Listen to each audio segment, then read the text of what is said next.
Abraham Lincoln was once running for office, and his opponent was Stephen Douglas. During a debate, Douglas criticized Lincoln for his lowly roots. After all, he had been born in a log cabin. He came from nothing, so how could he hope to be president? Douglas said, "The first time I met Abe, he was a bartender, and he sold me a glass of whiskey. He was a very good bartender." The people laughed. How could anyone from the bartender class hope to be a leader? But then Lincoln said, "It is true I used to tend a store, and I sold many things there, candles, cotton, and yes, even whiskey. I was the bartender, and one of my best customers was Mr. Stephen Douglas. Many times I stood behind the bar as he stood on the other side drinking his whiskey.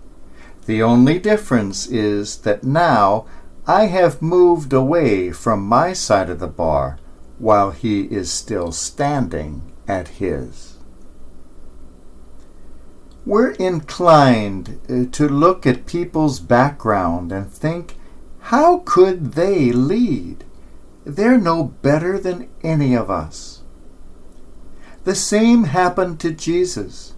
When he went back to his hometown, they looked at him and said, "We know this guy. We know his family. We know where he comes from. He's no better than us. He's no different from us. He's just a carpenter.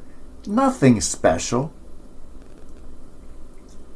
People say the same about us today. They look at us as a church and say, "They're no better than we are. They are nothing special." And of course, that's all very true. In the middle of the 20th century, a remarkable man with very lowly peasant roots became Pope and took the name John the 23rd. Shortly after, an architect presented to him plans for the construction of a new building at the Vatican. The Pope looked over the plans, then wrote across them in large letters 3 Latin words, "Non Sumus Angeli." We are not angels.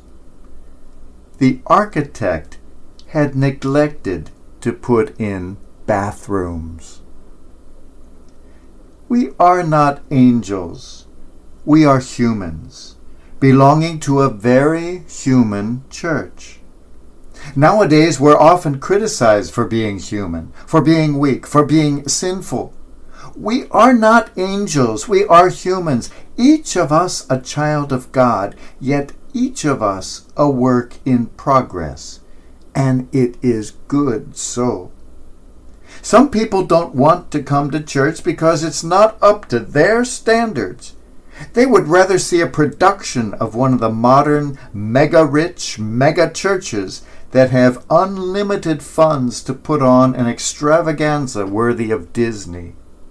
There everybody is squeaky clean, perfectly coiffed, and dressed to the nines, and you hear a magnificent choir of paid professionals sounding perfect. All of it is the best that money can buy. We can't compete with any of that.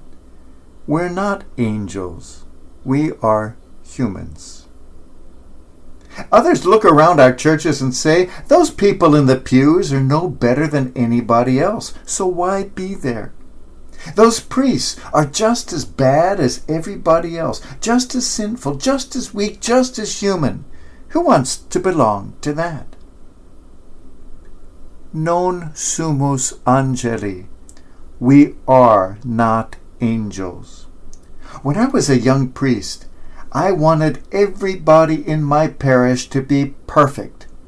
It was a great place, but there was one old man there who was a thorn in my side. He was the type that was always negative, complained about everything, didn't like anybody, and nobody liked him. I thought, this parish would be perfect if only this guy were not here. But then I noticed there a lady who could be a real pain too. She really got on my nerves, so I added her name to my list. Well, that list kept growing, and I realized that if all these people I felt were not suitable were to be taken away, pretty soon there would be nobody left there but myself. I would be preaching to an empty church, and there would be no one there to do the work but me. I came to a very important realization, non Sumus Angeli. The realization that we are all human, we are all weak, we all have our faults, but that there is a place for each of us, and there is a need for each of us.